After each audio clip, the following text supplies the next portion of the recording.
How much mình? Chị em papa mày. Hả?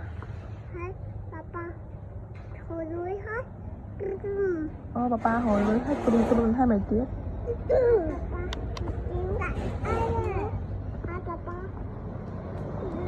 Là cái nè, là cái ba đi nào à vợ?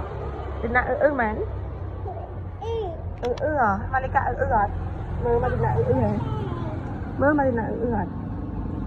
Mẹ nè, Malika sao? Malika sao? Mơ Malika mình.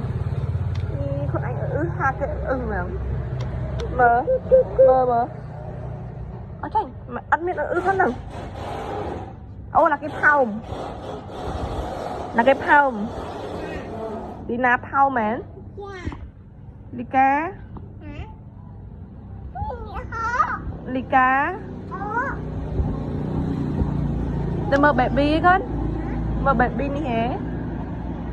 Dạ. Là baby bên ná. Là bên ná. Là thông. Ôi thả bị đây ní. Vô đây. Vô thả mà mình baby đây.